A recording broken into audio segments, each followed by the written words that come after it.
কানাডায় জ্বালানি তেলের দাম সাধারণত $1 থেকে 15 সেন্টের মধ্যেই ওঠানামা করে, কিন্তু মধ্যপ্রাচ্যের চলমান যুদ্ধ পরিস্থিতিতে হঠাৎই যেন আগুন লেগেছে তেলের বাজারে।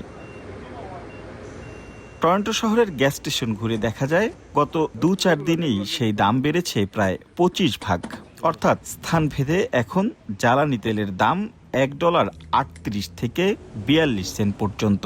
তেলের লাগামহীন মূল্য জীবনযাত্রার মান অনেকাংশে অসহনীয় করে তুলবে এবং ডিজেলের মূল্য তার চাইতে আরও 25 সেন্ট ঊর্ধ্বগতি। 118 গত পরশু তেলের দাম ছিল $1.18, আজ তা $1.40। আর একটু বাড়লে তেল কেনা কঠিন হয়ে যাবে। জ্বালানির এমন ঊর্ধ্বমুখী দাম স্বাভাবিকভাবেই তৈরি করেছে নতুন শঙ্কার। স্থানীয়রা বলছেন এর প্রভাব পণ্য পরিবহনে পড়লে হুহু করে বাড়বে নিত্য প্রয়োজনীয় পণ্যের দাম, ফলে যাপিত জীবন হবে আরও ব্যয়বহুল। আগামীর অগ্রগতির ভিত্তি আনোয়ার ইস্পাত, স্ট্রংগেস্ট স্টিল সিন্স 1978। এইভাবে যদি যুদ্ধ পরিস্থিতি কন্টিনিউ চলতে থাকে তাহলে সারা বিশ্বে একটা মারাত্মকভাবে প্রভাব পড়বে, অর্থনীতিতে পড়বে। জ্বালানি বাজার তো অলরেডি পড়ে আছে। গত 2 দিনে আমরা প্রায় 40 সেন্ট বেশি দিয়ে এখন গাড়ির গ্যাস ক্রয় করছি।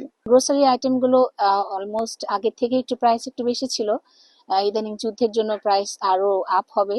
সেক্ষেত্রে আমাদের অনেক কিছু বাজেট কাট করতে হবে এবং সংসার চালানোর জন্য আমাদের অনেক কষ্ট করতে হবে আর কি। যুদ্ধ পরিস্থিতির কোনো উন্নতি না হলে বিশ্বজুড়েই জ্বালানি সংকট আরও ঘনীভূত হওয়ার আশঙ্কা করছেন তারা।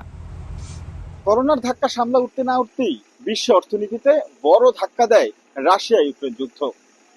এরপরে মধ্যপ্রাচ্যের এমন পরিস্থিতি বিশ্ব অর্থনীতির জন্য আরো ভয়াবহতার ইঙ্গিত দিচ্ছে বলেই মনে করছেন বিশেষজ্ঞরা। রাশেদ লিমন, সময় সংবাদ, টরন্টো, কানাডা।